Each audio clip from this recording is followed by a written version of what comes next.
하겠습니다. 오늘은 유월절과 십자가라고 하는 주제의 말씀입니다. 자, 마태복음 26장부터는 이제 마태복음의 마지막 단락에 해당되어지고, 이것은 예수의 마지막 생애, 그러니까 죽음과 부활이라고 하는 기독교 신앙의 최고 클라이막스, 그 절정으로 채워져 있습니다. 근데 기간은 한 주간 정도 되어지고요. 분량을 따지면 마태와 누가는 전체 복음서에서 7분의 1을 차지하고, 그 다음에 마가는 거의 30%, 3분의 1을 차지합니다. 십자가에 달려있는 시간은 우리가 아는 대로 오전 9시에서 오후 3시까지 주님이 달려 있었고, 이 순환에 해당되어지는 장소는 우리가 성지순례를 간다면 반나절이면 끝납니다. 그 정도 이렇게 작은 공간에 제한되어져 있습니다. 우리가 본문에 들어가기 전에 두 가지를 먼저 염두에 줘야 되는데, 첫째는 이 그리스도의 순환과 죽음이라고 하는 것은 철저히 유월절이라고 하는 상황 속에서 이해를 하셔야 됩니다. 그러니까 그리스도의 죽음이 많은 절기가 있는데 왜 하필 유월절인가? 유월절의 맥락과 연결되어져 있다고 하는 사실을 여러분들이 잘 이해를 하셔서, 그래서 이 유월절의 어린 양의 죽음은 철저히 구약으로부터 예견되어진 예언의 성취라고 하는 차원, 말씀의 성취라고 하는 차원에서 우리는 이것을 봅니다. 그래서 예수 그리스도 십자가의 죽음은 급조된 사건과 죽음이 아니라 예언되어져 있는 그 필멸의 길을 주님이 스스로 자원해서 가시는 것이었습니다. 두 번째로는 이제 대적자의 등장이 가장 물 수면 위로 이제 윤곽이 확실하게 드러나는 이제 장이에요.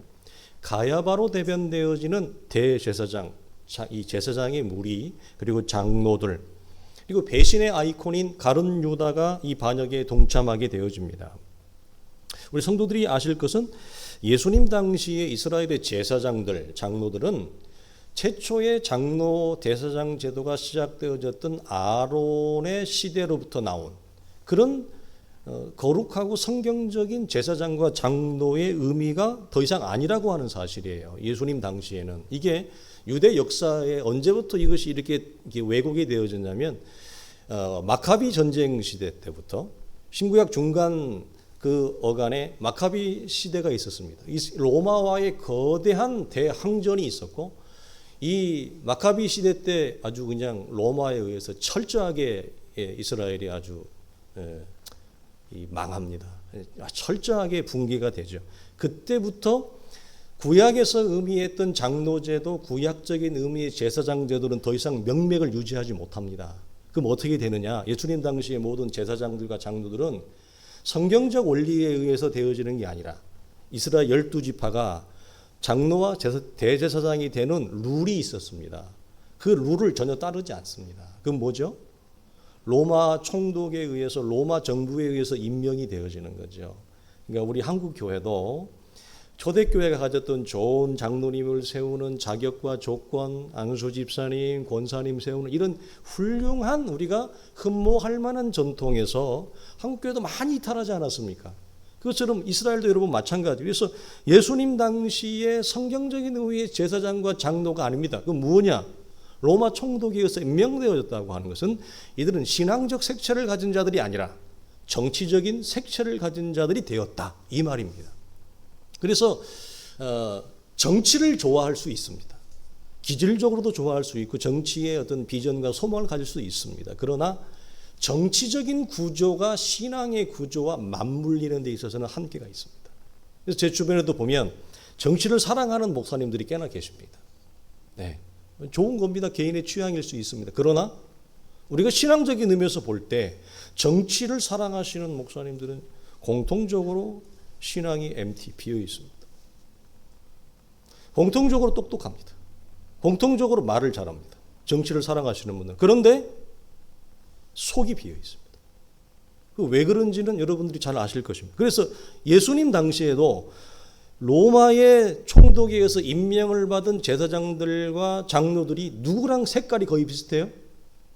로마 총독하고 의견과 생각이 거의 흡사합니다. 같은 색을 가집니다. 네, 이거 우리가 이해를 해야 돼요. 가야바 같은 경우는 굉장히 오랫동안 이 직에 머물어요. 아주 제의를 하는데 18년간 이 자리를 유지합니다. 그 이유는 철저히 로마의 아부였기 때문에 그렇습니다. 그래서 가야바는 본디오 빌라도하고 같은 생각을 품고 있습니다. 이 차원을 여러분이 기억을 하십시오. 자, 1절에서 주목해야 될 단어는 다라고 하는 단어입니다. 예수께서 이 말씀을 다 마치시고 이 말씀을 하는데 주님은 이제 25장을 끝으로 그 시대를 향한 주님이 하시고자 하는 모든 가르침의 소명을 다 마칩니다. 그래서 이제는 다시는 산상수훈 같은 말씀도 씨 뿌리는 비유도 그리고 때로는 주님이 성을 내시고 화를 내셨고 저주하셨던 저주의 말씀도 그리고 깨어있으라고 하는 말씀도 어떤 가르침도 주님이 주지 않습니다.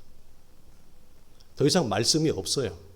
우리가 기억하실 것은 우리가 성경 전체를 보면 하나님의 은혜가 임할 때 말씀이 내려지고 말씀을 받아요. 은혜가 사라지면 말씀이 내려오지 않습니다. 그리고 더 이상 말씀도 들리지 않습니다. 바울이 했던 유명한 말이죠. 하나님의 은혜를 헛되이 받지 말라. 은혜의 때가 항상 널려 있는 게 아니다. 은혜의 마디가 있다. 그 시기를 잘 살펴라. 그래서 은혜를 가볍게 여기지 말거라. 그 말씀을 바울도 얘기하고 히브리서 저자도 얘기했지 않습니까? 자, 그래서 이후에는 실제로 주님이 어떤 말씀도 하지 않습니다. 딱 그분은 이제 몸으로 모든 것을 계시를 완성합니다. 몸의 죽음과 몸의 부활로. 입에 말씀이 없어요. 그분이 더 이상. 부활하시고 난 이후에도 주옥 같은 말씀에 강설이 없습니다. 다 하셨다는 거예요. 여기 다라고 하는 것이 굉장히 중요합니다. 이것은 우리 인생에도 여러분 동일할 수 있어요. 그래서 그리스도의 순환과 죽음이 시작되어진 이 거룩하고 위대한 대서막의 시점에서 우리는 오늘 두 가지의 전망을 가지고자 하는데 첫째는 이겁니다. 예수의 십자가는 우연한 사건이나 급조된 사건이 아니었다라고 하는 점입니다. 이것은 예수께서 다른 절기도 있었는데 왜 6월절에 이루어졌는가에 대한 직접적인 답이 되어지고 6월절의 핵심은 뭐죠? 생명으로 생명을 살리는 겁니다. 즉 죽음으로 생명을 일으키는 것. 하나님의 어린 양의 피 흘림 죽음이 하나님의 백성을 창조하는 것이 6월절 핵심이에요. 그래서 이 말씀은 하나님의 어린 양인 예수 그리스도의 이 죽음 그리고 다르게 얘기하면 그리스도를 통하여 하나님이 구원에 이르시키려고 했던 이 구원의 놀라운 계획이 언제부터인가라고 할 때 우리는 이것이 언제부터라고 우리가 나누었습니까? 창세 전부터라고 하는 말씀을 나누었습니다. 그래서 에베소서 1장은 창세 전에 그리스도 안에서라고 하는 표현을 쓰는데 십자가라는 말보다 그리스도라고 하는 말에 더 중요한 방점을 둡니다. 이 부분에서 우리는 더 초점이 십자가를 말하기 이전에 그리스도를 통한 구원이라고 하는 것에 더 큰 안목을 가져야 돼요. 하나님은 죄와 상관없이 그리스도를 통한 사람의 완성, 구원의 완성을 하나님은 처음부터 가지고 계셨어요. 그래서 이 사람의 완성이라고 하는 건 뭐냐? 하나님과 온전하고 하나님과 눈높이가 맞는 대등한 관계적 존재로 우리를 끌어올리는 거였고, 끌어올리는 것은 그와 함께 영원한 관계적 사귐이 하나님의 사람을 향한 구원의 완성의 목표 지점이었어요. 이것을 베드로는 이렇게 얘기합니다.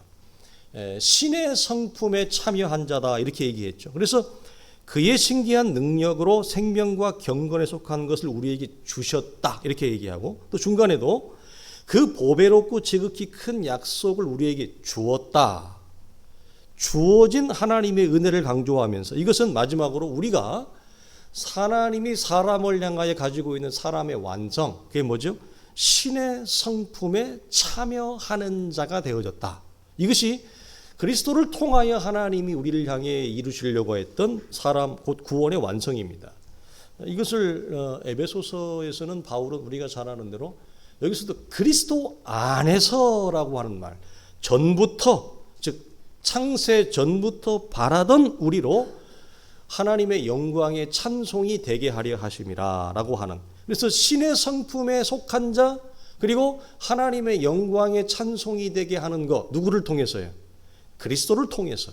이것이 하나님이 사람을 향한 완성의 지점이었습니다. 여기서 창세 전이라고 하는 그 시점이 중요하다고 그랬습니다. 왜 그러냐면 이것은 죄와 상관없이 하나님은 창조되기 전에 이 세상을 창조하실 때부터 죄와 상관없는 하나님의 구원을 이처럼 계획하셨다, 이렇게 말씀을 했어요. 전통적인 우리가 이 부분에 대한 관점은 뭐죠? 죄가 들어온 이후에로 우리는 그 시기를 한정을 합니다. 그래서 죄가 들어온 이후에 하나님은 어쩔 수 없이 당신이 창조하신 구원과 세상을 이루어내기 위하여 구원을 계획하셨다라고 생각하는 것은 영 틀린 것은 아닙니다.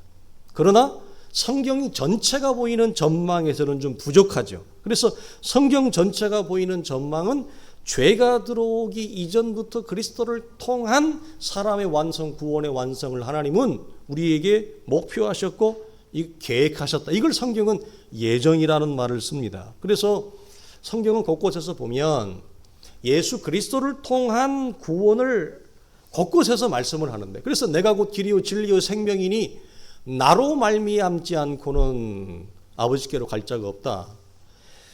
다른 이로서는 구원을 얻을 수 없나니 천하 인간의 구원을 얻을 만한 이름을 예수 외에는 준 적이 없다라고 곳곳에서 얘기하는 것은 무엇이냐? 죄와 상관없이 하나님은 그리스도를 통한 아들을 통한 사람의 완성을 하나님은 계획하셨어요. 그래서 우리가 그리스도 안이라고 하는 표현, 주 안이라고 하는 표현은 굉장히 중요해요. 구원은 그리스도 안에, 주 안에 있는 거거든요. 우리가 이 땅에서 나를 향한 하나님의 창조의 완성과 구원의 완성을 우리가 현실적으로 경험하는 삶을 살아가는 것은 주 안에 그리스도 안이라고 하는 그 원리를 잊으면 안 돼요. 우리는 원리적으로 그리스도 안에, 누구나 주 안에 다 있습니다. 그러나 그리스도 안에, 주 안에 있다라고 하는 원리가 우리 속에서 실제적으로 이루어지지 아니할 때 구원은 받았는데, 예수는 믿는데, 내가 현실적으로 매일 경험하라 하고 있는 나라고 하는 인간의 사람의 됨됨이, 사람의 완성의 정도는 현저히 차이가 있어요. 현저히 차이가 있습니다. 이 원리를 여러분 놓치지 마세요. 믿음으로 구원을 받는 건 다 동일해요. 우리 지난주에 나누었듯이 예수 그리스도라고 하는 터 위에서, 이 터는 동일한 조건이라 그랬어요. 동일한 조건과 터에서 우리가 하나님의 사람으로 가는 그 과정은 다 똑같아요. 그건 동일합니다. 예외가 없습니다. 그러나 그 과정 중에 내가 주 안에 있는 그리스도 안에서 하나님이 나와 함께 도모하고자 하는 나라고 하는 인생의 창조됨과 완성됨과 존재됨은 저마다 달라요. 왜 그럴까요? 여기에서 차이가 나는 겁니다. 근데 우리는 이 차이마저도 무엇으로 갖다가 이렇게 치부하고 내버려 둔다고요? 은혜가 나를 구원했으니까. 지난주에 나눈 게 이거예요.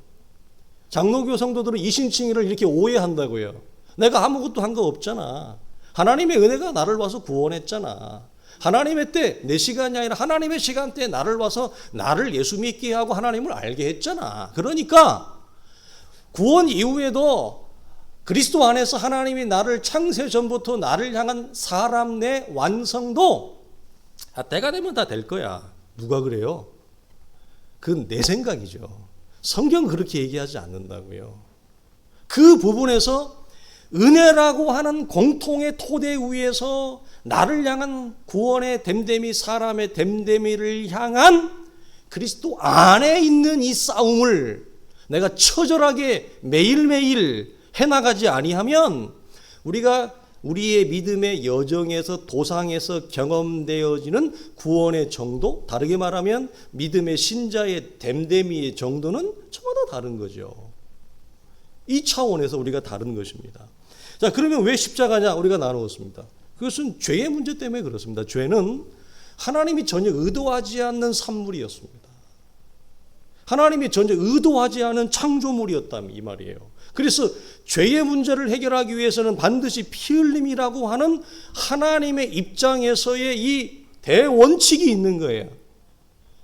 피 흘림이 없으면 죄사함이 없다라고 하는 이 원리 때문에 그리스도를 통한 구원이 십자가로 변개되어지는 겁니다. 쉽게 얘기해서 변형되어지는. 그래서 죽지 않아도 될 하나님의 아들 그리스도가 십자가에 달려 죽으심으로 이 죄의 문제를 청산하고 원래 그분이 그리스도를 통해 계획하셨던 우리를 향한 구원을 하나님이 이끌고 가는 거예요.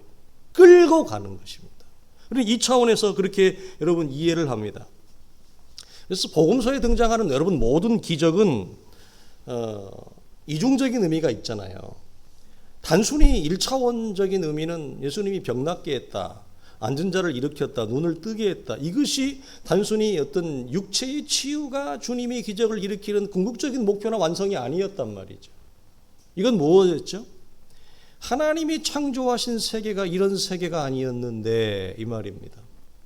하나님이 창조하신 인간의 완성이 이런 인간이 이런 사람이 아니었는데 죄가 사람을 파괴해서 죄가 당신이 창조하신 이 창조 세계를 파괴하고 왜곡해서 질서가 무너져서 사람이 아프고 병들고 죽고 이런 모든 이런 창조 세계의 왜곡과 무질서를 보면서 주님이 한탄하시는 거예요. 그래서 오셔서 병자를 고쳐주실 때 반드시 동원되어지는 말씀이 뭐죠? 이들을 보고 주님이 불쌍히 여기셨다.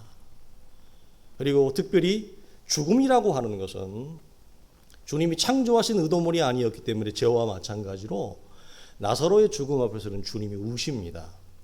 그리고 마음의 심령을 통분히 여기고 민망히 여기사 죽음을 창조하지 아니하는데 죄가 가져온 죽음이라고 하는 이 피조 세계를 보면서 주님이 너무 가슴이 아파서 우신 거예요. 그리고 주님이 치유를 기적을 일으킵니다. 이것은 뭐죠? 내가 이 인생을 반드시 회복시키겠다. 이 인생을 향한 하나님의 창조의 완성, 사람의 완성을 하나님이 반드시 이루시겠다. 그래서 회복과 완성을 향한 하나님의 사랑의 터치였습니다. 이게 기적이에요. 성경이 말하는 기적. 단순히 육체의 질병만을 고침받고 치유받고 할렐루야 땡이 아니란 말이에요. 훨씬 더 깊은 차원의 하나님은 나라고 하는 인생의 연약한 질병과 생의 아픔과 인생의 왜곡과 파괴 속에서 신음하는 우리를 향한 그리스도를 통한 구원을 하나님이 다짐하시는 것, 의지를 표명하시는 것, 사랑을 베푸는 손길이 무엇이냐? 그게 기적이에요. 그러니까 우리가 어떤 병자를 위해서 기도하거나 삶의 심각한 아픔과 갈등 속에서 고난 속에서 고통 속에서 기도할 때 우리가 기도하는 기도의 전방은 뭐여야 되냐면 주님이 우리를 향해 가졌던 그 불쌍히 여기는 그 깊은 마음을 가져야 돼요. 언제 치유의 역사가 일어나느냐 여러분? 기도하는 자가 공동체가 주님이 가졌던 병자에 대한 그 깊은 마음의 긍휼의 전망을 공유할 때 그때 기적의 역사가 일어나요.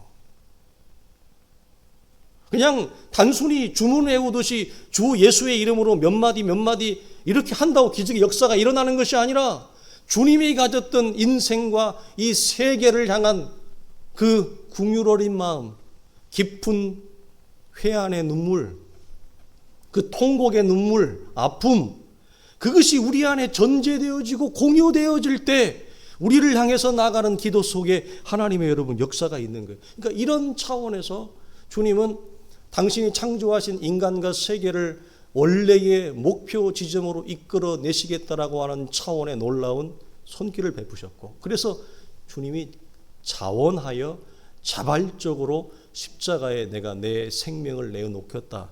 내가 죽어서라도 내 창조한 내 백성, 내가 죽어서라도 이 창조한 세계를 내가 다시 원래대로 돌려놓겠다. 이게 십자가 사건이에요. 그러니까 요한복음에서 주님이 하셨던 말씀이 이 세상에서 가장 아름다운 죽음이 뭐라고 말씀하셨죠? 친구를 위하여 죽는 죽음이다. 여기 친구는 누구예요? 우리입니다.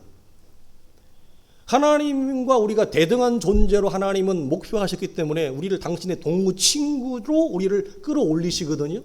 그러니까 우리를 위하여 죽는 죽음, 타인을 위하여 당신이 창조한 백성을 위하여 죽는 죽음만큼 아름다운 건 없다는 거죠. 그래서 우리가 이걸 어떻게 이 땅에서 사람들이 경험하게 하느냐? 어떻게 경험하게 할까요? 여러분, 누가 이웃을 위해, 친구를 위해, 타인을 위해 죽을 수 있단 말입니까? 상상할 수가 없어요. 갈수록 현대화되어지고 갈수록 자기중심적인 세계관이 펼쳐지는 이 세상에서 누가 여러분 친구를 위해, 이웃을 위해 죽을 수 있습니까? 아무도 죽지 않으려고 하죠. 자기만 살으려고 하잖아요. 그걸 어디서 연습하는 거죠? 부부관계에서. 그걸 부모와 자녀의 관계에서. 가정의 비밀은 단순히 자녀를 출산하는 게 아니에요. 생육하고 번성하는 게 아니에요. 그건 여러분 굉장히 진화론적인 사고방식이고요. 성경이 말하는 부부의 비밀, 가정의 비밀은 뭐냐? 내 이웃을 위해, 내 아내를 위해, 네 자녀를 위해 너 죽을 수 있어? 죽음을 매일 연습하는 거예요. 남편을 위해서, 아내를 위해서, 자식을 위해서. 그런데 참 감사한 것은 사람이라고 하는 존재가 유일하게 내가 죽을 수도 있겠다라고 하는 용기를 낼 수 있는 환경과 조건과 대상은 누구밖에 없어요. 가족밖에 없는 거예요. 유일하게. 그래서 이 가정의 비밀입니다. 그래서 우리는 부부의 하나됨을 통해 신앙이 새로워지는 거고요. 자녀를 키우는 이 부모와 자녀의 관계를 통해 내 신앙이 여러분 새로워지는 거예요. 이 안에 놀라운 하나님의 복음의 은혜, 신앙의 은혜가 여러분 담겨져 있다고요. 그래서 우리가 이쯤 되어지면 그런 질문은 서로 하지 맙시다. 불편하니까. 목사님, 당신은 남편을 위해서, 아내를 위해 죽을 수 있습니까? 이런 질문을 하지 말자. 그런데 우리가 할 수 있는 건 뭐죠? 내가 죽어서 이 자식이 살 수 있다면 여러분 한번 해볼 수 있는 마음이 있어요, 없어요? 만약 극단적인 케이스지만 내가 죽어서 이 자식이 살 수 있다면 여러분 해요, 못해요? 진짜로? 가까이 하면 안 되겠네. 유일하게 세상에서 내가 내 한 목숨 내가 버릴 수 있는 대상은 자식밖에 없어요. 이걸 그리스도의 십자가의 죽음의 이 자발적이잖아요. 그것도 자원했잖아요. 그 자원하고 자발적인 죽음을 우리가 이 땅에서 유일하게 경험할 수 있는 데가 어디냐? 부모와 자녀의 관계예요. 창조주와 피조물의 관계예요. 하나님과 우리의 관계죠, 이것이. 그래서 그리스도의 십자가의 죽음이 열린 자들 속에 우리가 열어지는 놀라운 하나님의 은혜가 아닐 수 없습니다. 두 번째는 이 자발적인 죽음이라고 하는 주제인데요. 이 십자가의 죽음은 여러분 겉으로 볼 때는 철저히 예수 그리스도가 실패한 것으로 보입니다. 뭐만 눈에 보이죠? 대적자들의 폭거, 유다의 배신, 이것만 겉으로 보입니다. 우리가 대제사장 말고의 길을 베드로가 성질을 내면서 예수님을 지키겠다고 그때 귀를 치죠. 이때 주님 이런 말씀합니다. 베드로야, 내가 지금 하늘에 계신 내 아버지께 구하여 하늘의 12군단이나 되는 천사 12군단장을 내가 부를 수 있다는 것을 너는 모르느냐? 그러나 내가 만약 이렇게 내 실력을, 내 신적인 능력을 동원하고 발휘한다면 창세 전부터 아버지와 내가 계획했던 하나님의 말씀이 어떻게 응할 수 있겠느냐? 그래서 주님은 아무런 힘이 없고 대제사장과 본디오 빌라도라고 하는 이들이 모든 권력과 힘을 가지고 있는 주인공처럼 보이고 예수는 철저한 낙오자요 패배자로 보입니다. 이 상황 자체가, 이 메시지가 되게 큽니다, 우리에게. 여기서 진리라고 하는 그리스도가 상황이라고 하는 현실적인 권력 앞에 힘없이 굴복하는 것처럼 보이는 이 상황이 우리가 매일 경험하고 대면하는 믿음의 걸음, 신자의 걸음에서 우리가 동일하게 반복하고 우리 속에도 재현되는 거예요. 그래서 우리는 이 세상에서 굉장히 낙오자 같고 이 세상에 실패한 것 같고 나는 아무런 힘이 없는 자 같아요. 세상의 현실의 권력이 훨씬 나에게 큰 것 같죠. 주도권은 세상이 가지고 있는 것 같고 나는 주도권을 완전히 상실한 힘없는 낙오자처럼 보입니다. 여기서 우리는 텍스트와 컨텍스트라고 하는 진리와 상황이라고 하는 두 주제가 나오는데 진리가 뭐죠? 텍스트입니다. 그리고 컨텍스트라고 하는 상황은 대적자들의 권력과 폭력 그리고 유다의 배신입니다. 이렇게 물어보죠. 둘 중에 어느 쪽이 승리하겠느냐? 우리가 히브리서 나눌 때 믿는다라고 하는 이유 하나로 순교의 현장으로 끌려가는 믿는 신자들, 감옥에 들어가는 크리스찬들과 로마 제국 이 상황에서 어느 쪽이 더 강대하겠느냐, 어느 쪽이 승리하겠느냐. 사람들은 로마 제국이 패할 거라고는 아무도 상상하지 않는다. 오직 믿는 자가 실패요 낙오자라고 여긴다. 마찬가지입니다. 우리는 예수가 철저히 실패한 것처럼 보여요. 성경이 말하고 싶은 진실은 뭐냐면 대중은 항상 무엇을 택하느냐? 대중은 상황을 택한다. 현실적인 상황만에 쓴다. 오직 하나님의 자녀만이 눈에 보이는 상황이 아니라 그 상황 속에 있는 텍스트, 진리이신 그리스도 편에 선다. 이걸 얘기합니다. 대중이 진리를 보지 못하는 이유는 상황 속에 주님이 감추어 놓은 진리이신 그리스도를 보지 못하고 눈에 보이는 상황만을 선택하기 때문이다. 이렇게 얘기를 하는 것입니다. 그러니까 무슨 말이죠? 제사장과 장로도로 대변되어지는 이 현실의 상황이 주도권을 가진 것처럼 보임. 성경이 말하는 것은 주도권은 제사장과 본디오 빌라도가 가진 것이 아니라 자원하여 자발적으로 십자가의 길을 걸어가신 예수 그리스도가 주도권을 가지고 있다고 얘기하고 예수 주변에 있는 가야바, 장로들, 본디오 빌라도 심지어 한편 강도까지 이들은 진리이신 텍스트이신 진리를 드러내기 위한 돋보이기 위한 하나의 엑스트라에 불과하다. 이것이 성경이 보이는 역사관과 성경 밖에서 보는 역사관 두 관점의 여러분 차이입니다. 자, 이것이 그럼 우리에게 어떤 현실적인 메시지를 주느냐? 우리가 이렇게 나누었습니다. 진리는 항상 은닉성입니다. 진리가 가지고 있는 특징이 은닉성이 감추어져 있습니다. 그래서 항상 밭에 감추인 보화처럼 우리가 대면하고 살아가는 매일이라고 하는 상황이라고 하는 컨텍스트 안에 무엇이 여러분 갖춰 있어요? 텍스트, 진리가 감추어져 있습니다. 그래서 우리가 히브리서를 통해 확인한 것은 뭐냐? 진리는 예기치 않는 상황, 즉 모순 속에 있다 그랬습니다. 그래서 복음의 비밀이 사람들이 기대하고 얘기하고 상상하는 것, 기대하는 것처럼 화려한 도시 속에 복음의 비밀이 있지 않았고 광야 속에 복음의 비밀이 있었습니다. 이걸 주님이 히브리서의 말씀을 통해 나누어서 그래서 복음의 비밀은 낮이 아니라 밤에 있었다. 그럼 여기서 말하는 밤이란 무엇이었죠? 내 기대와 다르게 펼쳐지는 인생의 현실. 내가 겨우 이런 꼴을 내가 보고자 지금까지 그렇게 많은 시간을 내가 성실하게 인내하며 내가 정직하게 살아왔던가 이런 겁니다. 내가 겨우 이런 삶을 내가 살기 위해서 겨우 이런 걸 보기 위해서 내가 지금까지 이렇게 힘겹게 살아왔단 말인가? 허무하죠. 너무너무 허무합니다. 이런 인생의 후회, 회한 이것이 가득한 삶의 바닥을 성경은 뭐라고 얘기한다고? 이걸 밤이라고 얘기해요. 이걸 밤이다. 그러나 놀라운 것은 아무도 주목하지 않는 밤, 아무도 그 길을 가지 않고 아무도 소망하지 않았던 그 광야 같은 밤 속에 무엇이 감추어져 있다고요? 복음의 비밀이신 진리이신 예수 그리스도가 감추어져 있다. 진리는 은닉성이다 이렇게 얘기해요. 우리가 그래서 마태복음 앞에 나눴던 말로 나누면 진리는 화려한 백마의 안장 위에 있지 않고 나귀의 위에 진리가 있었습니다. 우리가 이제 크리스마스가 이번 주 됐는데요.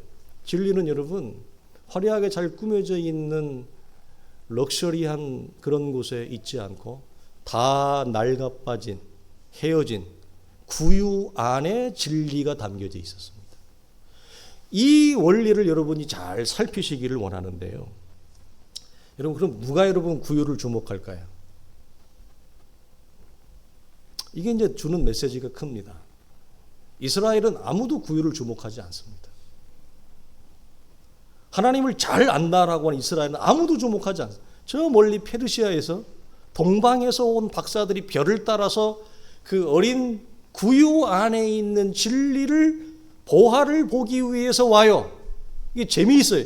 이것도 여러분 굉장히 모순적이고 역설적이잖아요. 그래서 진리는 사람들이 많이 모이는 곳에 대중이 많이 득실거리는 곳에 진리가 있지 않습니다.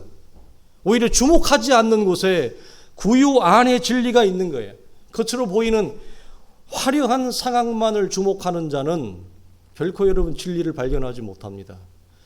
신앙이 참된 신앙, 하나님과의 참된 관계적인 신앙 안에 들어가지 못하고 늘 조건과 상황에 따라 반응하고 조건과 상황에 따라 결정하는 이 조건적인 신앙, 다른 말로 하면 거래적인 신앙, 이 신앙을 벗어나지 못합니다. 누가 구유를 주목할 수 있느냐? 인생의 깊은 칠흑 같은 암흑 속에서, 광야 같은 밤 속에서 진리를 맛본 자들, 진리의 베일이 벗겨진 자들, 그들만이 사람들이 주목하지 않는 것을 다시 보기 시작합니다.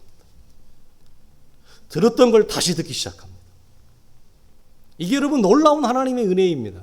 그래서 광야의 깊은 터널 속에 들어가서 그 속에서 하나님이 움켜놓은 그 보화의 은밀함을 경험한 자들은 그때부터 소자를 보기 시작하는 거예요. 염소는 소자를 안 봐요, 여러분. 들어오지 않는다니까요. 그러니까 안 보고 싶어서, 이 표현이 좀 그런데 아예 들어오지 않기 때문에 소자가 안 보이는 거예요. 누가 소자를 주목하냐고요. 누가 여러분 백마의 화려한 안장 위를 주목하지 어린 나귀 새끼 위를 누가 주목하겠냐고요. 안 그래요? 다 낡아빠진 그 구유통을 누가 주목하게. 거기에 생명이 있고 진리가 있고 복음의 비밀이 있다는 것을 감히 누가 상상할 수 있겠어요? 누구만이 그걸 다시 찾는다?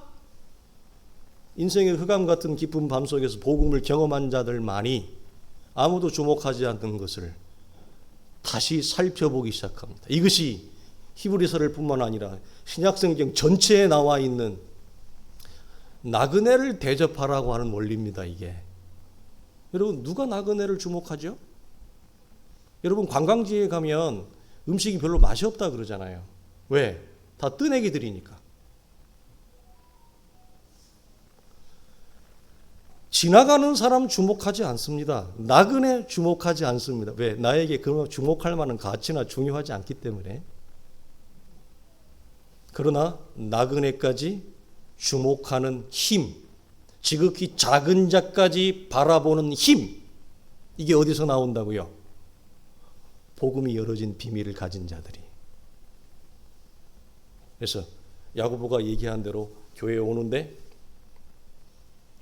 다 헤어지고 낡은 옷을 입고 오는 사람과 귀부인처럼 럭셔리하고 비싼 옷을 입고 밍크 코트를 입고 가락지를 끼고 사회적으로 권력이 가진 자가 두 사람이 오면 뭐라고 얘기하죠?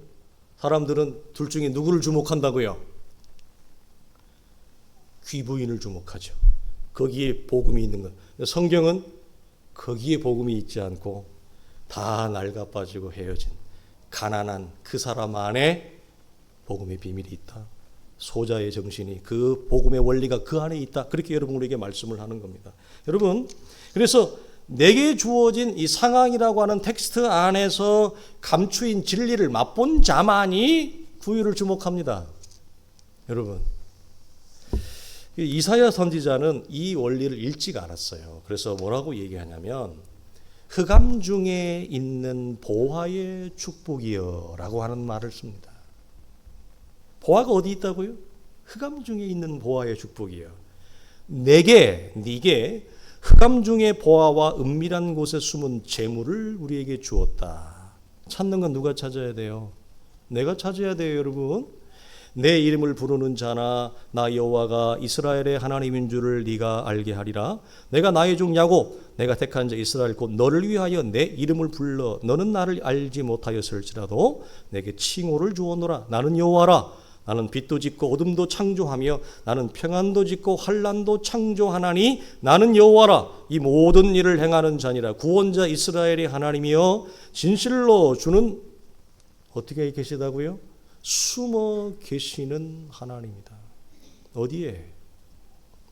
우리가 매일 대면하는 상황이라고 하는 컨텍스트 안에 진리는 텍스트로 내 안에 숨겨져 있습니다. 그러므로 사랑하는 성도들이여, 여러분의 걸음 속에서 내가 상황의 주도권을 상실한 사람처럼 보이거나 내가 실패한 사람이거나 낙오자처럼 보인다면 우리는 어떤 지금 그 기회의 가능성에 접근해 있는 거예요? 숨겨져 있는 보화의 비밀을 발견할 수 있는 그 접촉과 가능성의 기회가 나에게 더 많이 주어진 겁니다.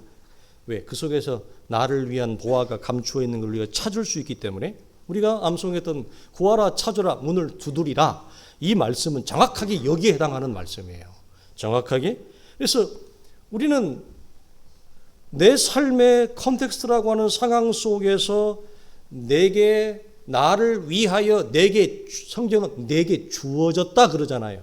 주님이 나를 위하여 주어진 그 보화를 발견하기 위하여, 찾기 위하여 우리는 여기에서 뭐죠? 열심을 품어야 돼요.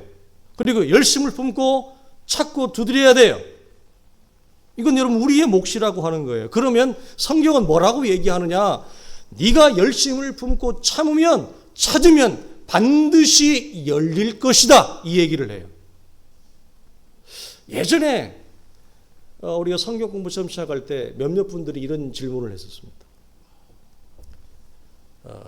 하나님의 말씀을 잘 알기 위해서, 진리가 열어지기 위해서 어떻게 해야 됩니까? 이런 질문들을 몇몇 분들이 했었어요. 딱 이 대답이에요.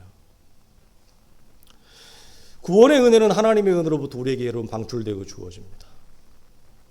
그러나 구원 이후에 내가 살아가는 직면하는 모든 나라고 하는 이 컨텍스트는 이 보자기 같거든요. 포장지 같아요, 내 인생이. 이 상황이라고 하는 포장지, 이 베일 안에 내가 직면하는 모든 상황에서 이것들을 나는 매일매일 맛보는데, 그 상황 속에 하나님이 나를 위하여 흑암 중에 보화를 감추어 놨다는 거예요. 그 상황이 특별히 어떨 때? 밤일 때. 상황이 어떨 때? 풀리지 않을 때. 상황이 어떨 때? 내가 실패자 같고 낙오자 같고 아무도 나를 주목하지 않는 상황 같은 그 컨텍스트 안에 더 귀하고 값진 보화의 비물이 나를 위해 하나님이 숨겨놓았다. 그러니 뭐 하라는 거예요? 찾으라는 거예요. 문을 두드리라는 거예요. 그러면 반드시 우리에게 하나님이 열어줄 것이다. 이것을 말씀하고 있습니다. 그러니까 지금 우리 성도들이 왜 예수를 믿어가는 이 상황이 내 마음대로 풀어지지 아니한 이 상황과 조건이 왜 우리가 이 정도의 신앙으로 자랐느냐라고 할 때, 6년의 걸음이 우리가 매일 경험하는, 매주 경험하는 우리를 감싸고 있는 상황이라고 하는 것이 우리가 이것을 동일하게 매주마다 경험하면서 그 속에서 여러분이 이것들을 흑암 중에 감추어져 있는 보화를 여러분이 발견한 덕택이에요. 그리고 여러분이 그걸 위해서 나름대로 몸부림을 친 거예요.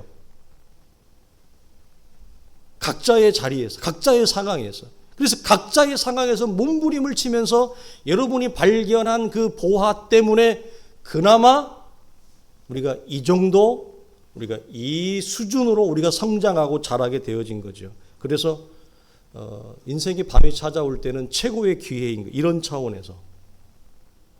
왜? 나라고 하는 존재를 둘러싸고 있는 내 존재 자체가 가난해지거든요. 사람이 들뜨지 않거든요. 인생이 안 풀리니까. 인생이 막히고 힘드니까 사람이 가벼워지지 않거든요. 그래서 나라고 하는 육체를 둘러싸고 있는 존재 자체가 환경적으로 조건적으로 하나님과의 관계에서 가난해지기 때문에, 모든 육체의 조건이 가난해지기 때문에 이전에 볼 수 없었던 시력이 생깁니다. 영적인 안목이 생깁니다. 그 영적인 안목은 뭐죠? 우리에게 새로운 전망을 가진, 새로운 시선에 눈을 뜨는 영적인 성화를 우리에게 불러옵니다. 이것이 그리스도 안에서 진리를 발견함으로 우리에게 주어지는 새로운 영적인 안목과 영적인 시선과 전망이에요. 이게 내 안에 새로운 창조로 일어나는 것입니다. 이 새로운 창조가 뭐냐? 그리스도 예수 안에서 우리가 경험하는 현세적인 부활이에요. 부활을 우리가 어떻게 경험할 수 있느냐, 알 수 있느냐? 풀어지지 아니하는 나를 둘러싼 이 악조건 속에서 시력과 시선의 새로운 전망이 우리에게 열어지면 나를 둘러싸고 있는 육체의 조건에서 굉장히 자유로워집니다. 가벼워집니다. 이것이 장래에 우리가 경험하게 될 부활의 영광을 이 땅에서 현세적으로 경험하는 현세적 부활의 창조물이에요. 우리가 여러분 이걸 만들어낼 수 없어요. 이 차원에서. 그래서 여러분 히브리서 목회자는 이 지점을 뭐라고 얘기했죠? 이것을 무엇으로 연결합니까? 보이는 것은 잠깐이요, 보이지 않는 것은 영원하니, 보이는 이 현실의 상황 속에서 보이지 않는 영원한 진리를 연결시킨다, 가져온다, 끄집어낸다, 찾아낸다, 열어지게 한다. 이거 무엇이 이걸 하게 한다고요? 믿음이. 믿음의 시선만이, 믿음만이 이 보이는 현실의 상황에서 보이지 아니하는 영원한 진리를 찾아낼 수 있는, 가져올 수 있는 그 유일한 게 뭐냐? 그것이 믿음이다 이 말이에요. 그러니까 이 원리를 우리가 잘 우리 안에 배워서 가져가지 못하면 우리는 항상 매일의 상황은 달라지잖아요. 그러니까 상황 속에서 상황에 반응하고 상황 따라 카멜레온처럼 바뀔 수밖에 없어요. 신앙이 항상 바뀌어요. 색깔이. 왜? 상황이 매번 똑같지 않거든. 우리가 살아가는 세상이, 환경이. 주어진 나를 둘러싸고 있는 이 상황이 매번 바뀌어요. 그럼 바뀔 때마다 계속 따라가는 거야. 이게 상황 따라 끌려서 가는 거지. 이렇게 상황에 끌려서 가는 거지, 하나님의 은혜와 진리가 나를 이끌어가지 못하고. 큰 차이입니다, 여러분. 이건 엄청난 차이입니다. 상황이 나를 주장하고 상황이 나를 목매어서 끌고 가는 거와, 상황은 항상 바뀌고 불완전하지만 그 상황 속에서 나를 이끌어대고 나를 주장하는 것은 그 상황 안에서 발견한 하나님의 텍스트 진리이지요. 그러면 상황은 나에게 더 이상 영향을 끼치지 못하는 그런 재료로 전환이 되어지는 것입니다. 우리 살아가는 성도들이 원하는 것은 이러한 상황 속에서도 하나님의 진리를 캐낼 수 있고 발견할 수 있는, 이게 여기에서 무엇이 필요해요? 묵상의 시선이 필요해요. 상황을 보고 찬찬히 관조하고 묵상하고 물어보는 신앙, 여기에서 이 모든 것들이 우리 속에 일어날 수 있기를 주님의 이름으로 축원합니다.